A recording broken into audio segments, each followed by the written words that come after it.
Olá, queridos. Sejam bem-vindos a mais uma aula de geografia, né?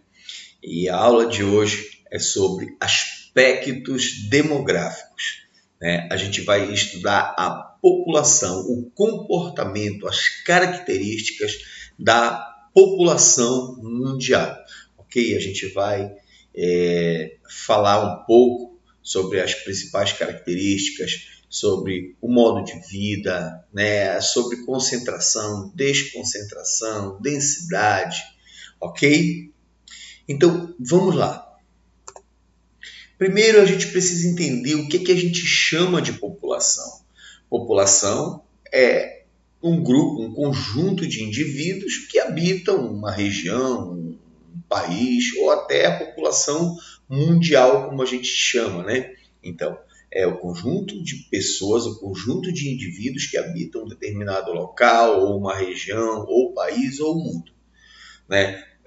Um exemplo, a população mundial, né? Que tem características, tem diversidade, né? Tem a distribuição desigual pela superfície, a gente tem áreas com maior concentração, áreas com menor concentração. Dá uma olhada aí nesse mapa sobre a densidade demográfica mundial. Então você vai ver que de acordo com a cor, você terá uma maior ou menor densidade. Por exemplo, de acordo com esse mapa, você vai ver que uma das maiores concentrações populacionais está no sul, né, da Ásia, né, em algumas partes da África e na Europa.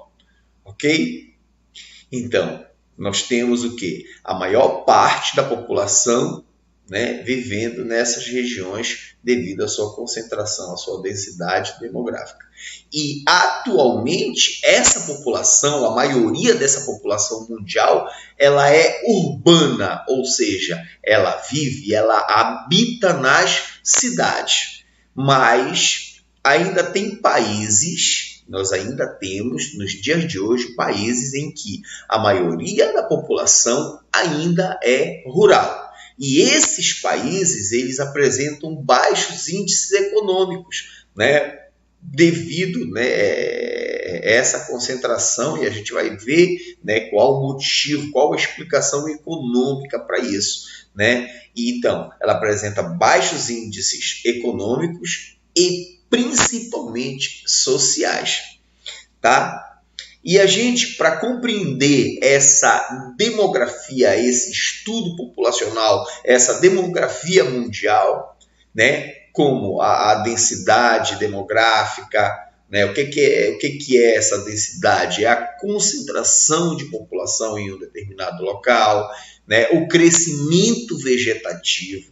Né? O que é o crescimento vegetativo? A diferença entre nascimentos e mortalidade, né? Entre mortes e nascimento, a estrutura da faixa etária, né, de cada população e a composição por gênero, por sexo, ok? Isso aí faz com que a gente tenha uma análise dos dados e esses dados, essa análise, elas são representadas em mapas e gráficos.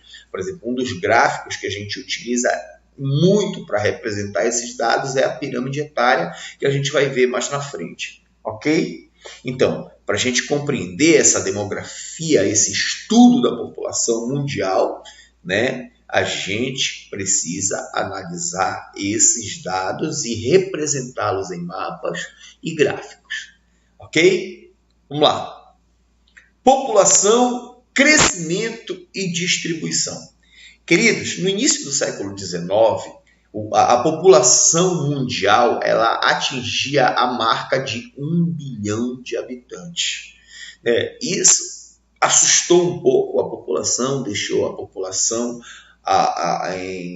os cientistas em polvorosa. Surgiram algumas teorias populacionais, uma delas foi a de Thomas Malthus. Thomas Malthus, ele, e a sua teoria malthusiana, ele dizia que a população crescia em progressão geométrica, enquanto que a produção de alimentos crescia em progressão aritmética. né? Aí você pode conversar com seu professor de matemática sobre exemplos como o que é PA, o que é PG, progressão aritmética e progressão geométrica, e você vai perceber que a progressão geométrica ela cresce muito mais do que a progressão aritmética. Ou seja, se a produção de alimentos, de acordo com Thomas Malthus, crescia em PA, ou seja, mais lenta, e a população crescia em PG, mais acelerada, crescia muito mais gente do que a produção de alimentos. Ou seja, ia chegar o momento em que iria faltar alimentos para essa população.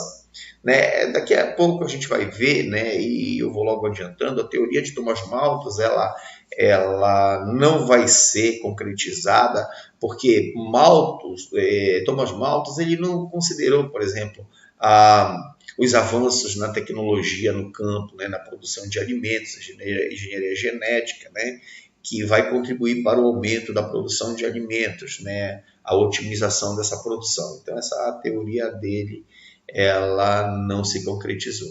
Bem,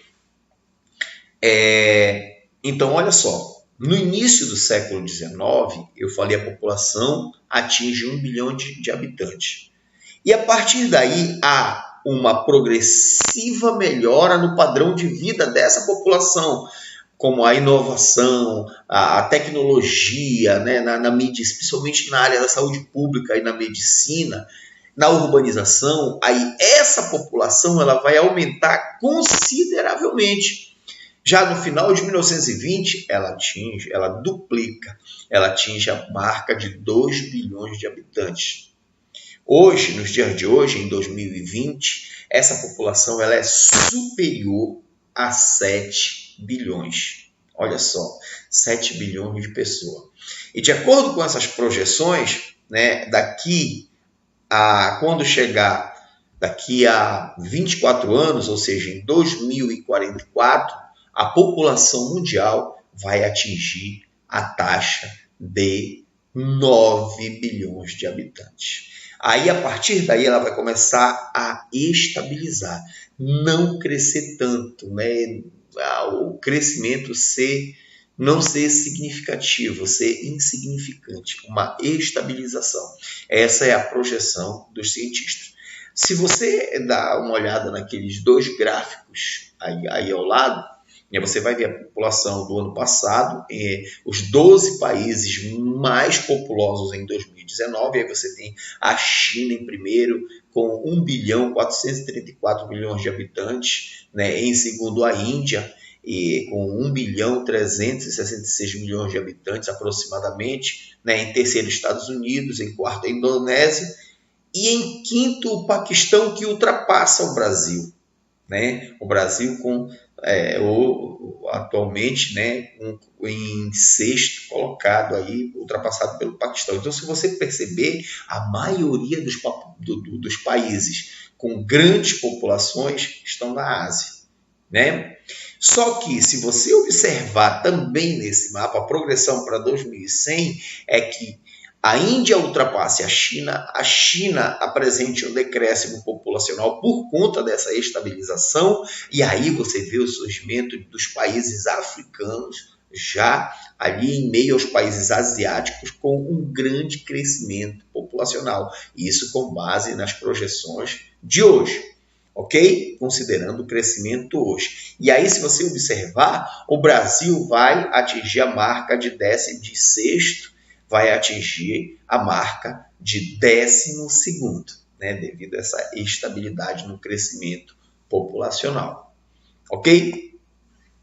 E aí você tem uma concentração dessa população cada vez maior nos centros urbanos, ou seja, na cidade.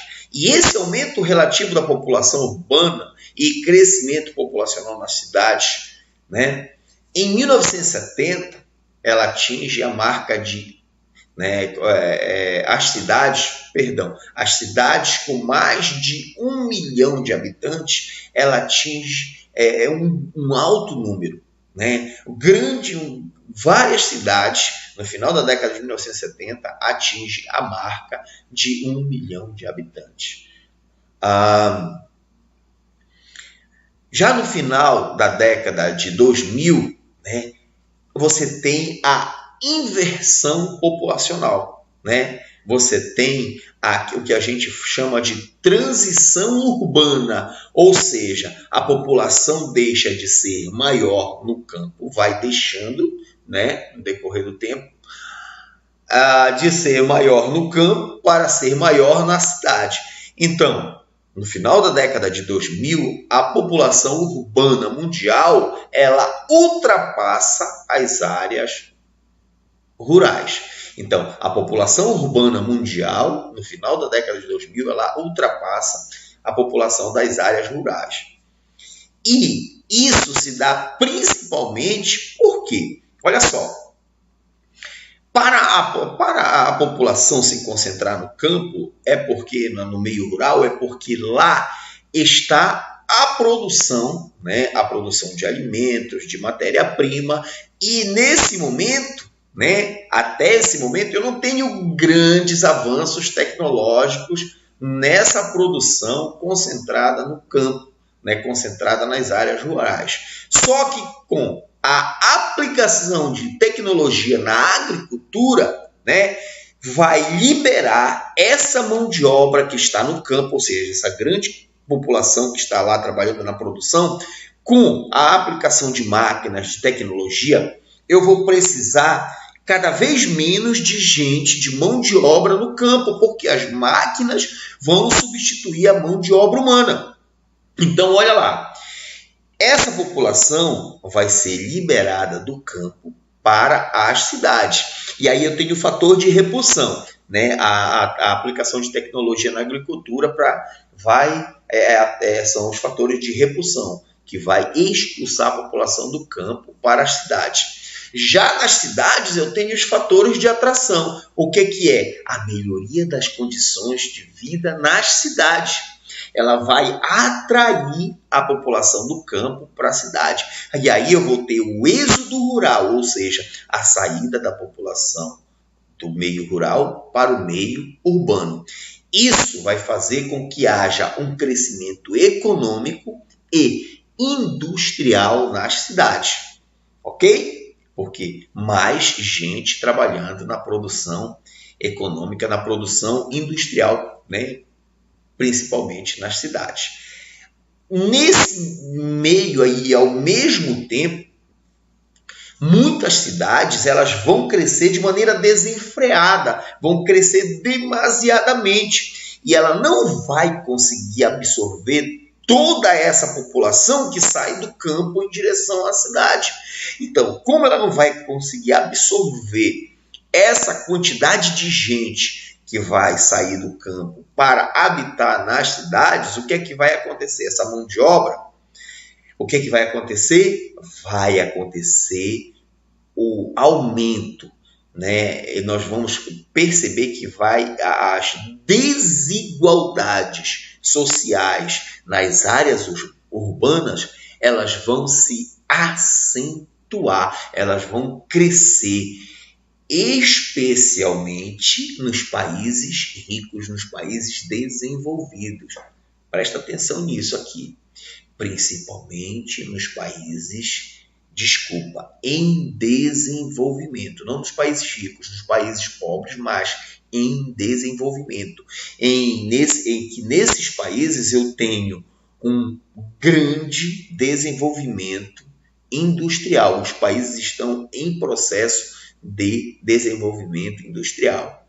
Então, nesses países considerados em desenvolvimento, eu vou ter, né, as desigualdades, eu vou perceber que vão acentuar-se as desigualdades sociais, principalmente nessas áreas urbanas desses países. Compreendemos isso? Ok? Então vamos lá. Sociedades urbano-industriais e produção agropecuária. Você vê que você tem os dois lados da moeda.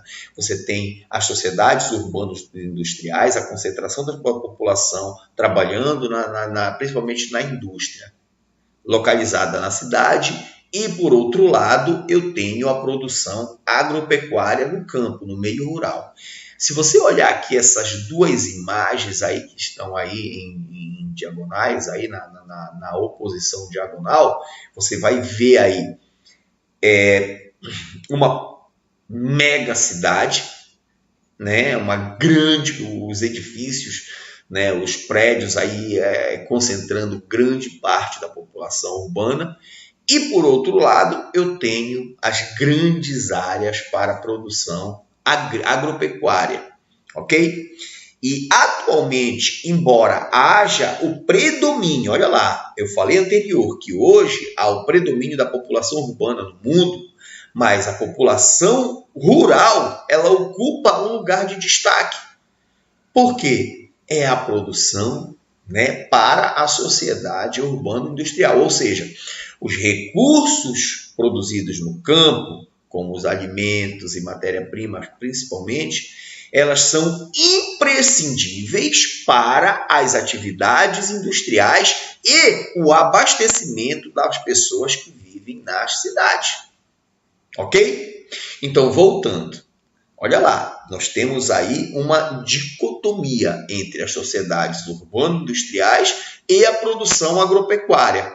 Então, para promover as necessidades estabelecidas pela sociedade urbano-industrial, há a necessidade, né, da população que vive no campo, no meio rural. Ou seja, os recursos produzidos no campo, como eu disse, alimento, matéria-prima, são imprescindíveis para as atividades industriais e o abastecimento dessa população que vive nas cidades. Entenderam? Então, vamos lá. Para prover essas necessidades, né, estabelecidas por essa sociedade urbano-industrial, houve a necessidade do desenvolvimento de uma agricultura moderna. Lembra do que eu falei de Thomas Malthus, lá a sua teoria malthusiana? Então, a necessidade de modernizar a agricultura para produzir cada vez mais alimentos para suster, para prover as necessidades dessa sociedade, dessa população urbano-industrial, né? Então, eu tenho que ter uma produção em larga escala que é baseada, ela é pautada na mecanização agrícola, na produção monocultora, ou seja, produção em grandes áreas de uma só cultura, a concentração de terra e no uso intensivo de fertilizantes, né, para haver cada vez menor perdas, como os agrotóxicos e outros produtos químicos, né? Isso vai contribuir, galera, olha lá, se eu tenho toda essa mecanização cada vez mais, ou seja, grandes áreas, grande concentração de terra, produzindo monocultura, né, pautada na mecanização, eu vou ter o aumento da desigualdade de acesso a alimentos e matéria-prima. Por quê? Essa desigualdade ela vai surgir justamente pela expulsão da população, principalmente a população pobre, do campo para a cidade, devido à intensa mecanização do campo, a mecanização para a produção de alimentos e produção de matéria-prima.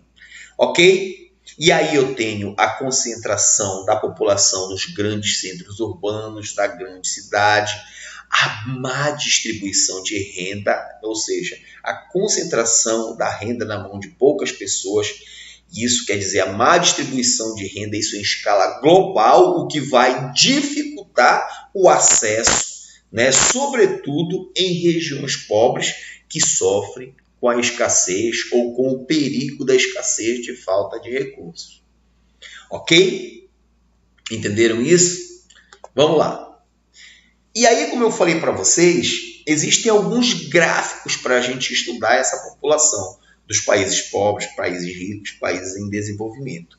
Então, para eu conhecer a população de um país, né, uma pessoa, um pesquisador, um cientista, ele coleta dados como o número de habitantes, a composição por sexo, né, idade e alguns fatos históricos que marcam a evolução dessa população, como guerras, a saída, os êxodos, por exemplo, né? E a pirâmide etária que vocês estão vendo aqui em cima, tem a pirâmide etária de 2012, tanto do México como dos Estados Unidos. Tá? Você vê que elas são diferentes, né? Por quê? Porque ela revela se a população de um país ela é jovem, ela é adulta, ela é idosa, né? Se os índices de natalidade ou a expectativa de vida são altos, são baixos, por exemplo. A gente pode analisar nessas pirâmides etárias a fase demográfica em que essa população está e os seus índices socioeconômicos, se eles são baixos ou altos, ok? Então, a pirâmide etária ela é composta de 2 gráficos de barra. Um representa o gênero feminino e o outro o gênero masculino. O eixo na vertical, como vocês podem ver aqui, indica, né, a faixa de idade, a idade dessa população, os valores ascendentes em crescimento, né, da população mais idosa acima. Né? O eixo horizontal informa a quantidade de habitantes e os valores aumentam em direção às bordas, ok? Então você tem aí no México uma população, né, que tem uma baixa expectativa de vida, uma população que tem altos índices de natalidade, ao contrário dos Estados Unidos. Então você tem um país em desenvolvimento e um país rico. Ok? Tranquilo, galera? Obrigado pela atenção de vocês, muito obrigado. Beijo no coração de vocês. Fiquem em paz, ok? A gente vai estar agora, né, online, né, para esclarecer as dúvidas de vocês quanto, tá, à demografia mundial, o estudo da população mundial, ok?